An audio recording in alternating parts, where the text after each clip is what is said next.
TVweb.com. They came from different places, different worlds, but they all came with the same purpose: to fight.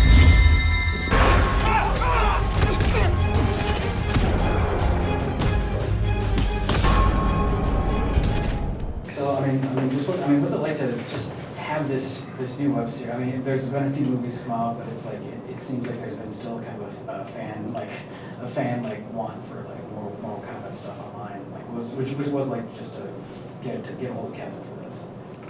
Well, the circumstance, this video came on and everybody was kind of staring at it, going, what is this? And, assuming that it was Warner Brothers, that it was, I was involved in it. And I was one of the people watching the video, just, with my jaw dropped and kind of, who made this, where did it from? This is the coolest Mortal Kombat thing I've seen in a long time, such a great, interpretation of the characters.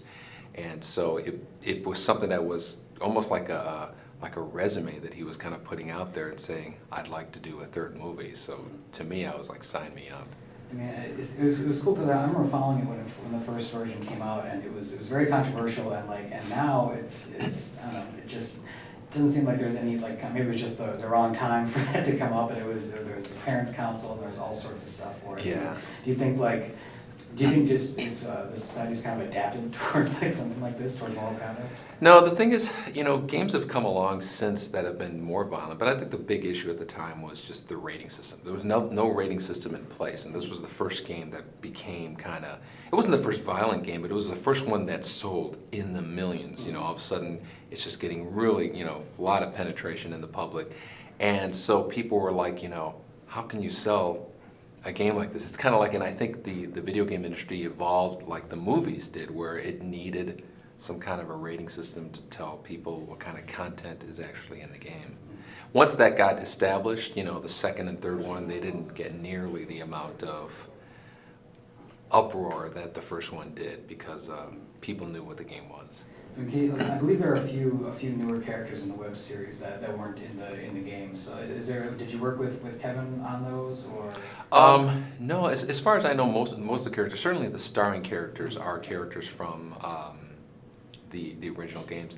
I suppose if you see another character who's in there that you don't recognize, maybe a pretty good chance that they're going to be, a fatality is going to be done on them. It's kind of like watching the old Star Treks, when you see somebody you've never seen, they're going to die. Yeah, that's true, I guess. I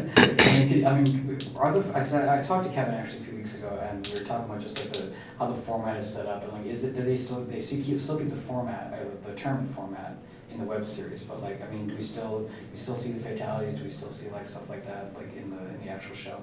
I haven't seen all the episodes, but there's certainly signature moves, whether it's fatalities or special moves or attacks that the characters do. You see, they have plenty of presence in these shorts, and it's great. It's like just kind of like those little nods to the games and stuff. I was very very pleased with how much kind of like respect that it has for the games. Yeah. Well, it was like, so I was asking him too, and like it was asking if there was going to be like an announcer, like that announcer voice is kind of like almost as iconic as the game itself. Oh sure, yeah, and the first one, I was the announcer. I was that guy saying, Liu Kang wins, and eventually it just evolved, and we got people with a better voice to do it than I did. But that was kind of like the part of the kind of like association with Mortal Kombat, is that voice, like who's saying Liu Kang wins and stuff exactly. like that.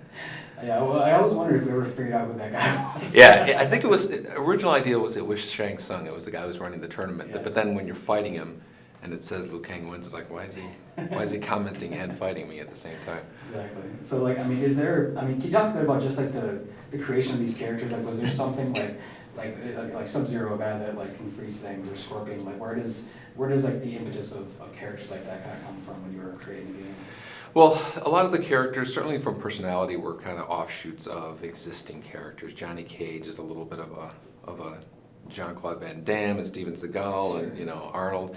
Liu Kang is probably like a hybrid of Bruce Lee and some other martial arts guys. And the ninjas were really just we went to a costume shop, and there was this ninja costume, and we bought it, and so we saw blue, remember thinking, oh, it'd be cool if we can make the guys freeze somebody, and all of a sudden the Sub-Zero thing happened. Huh. Scorpion was the spear, you know, it was the same costume but just tinted yellow.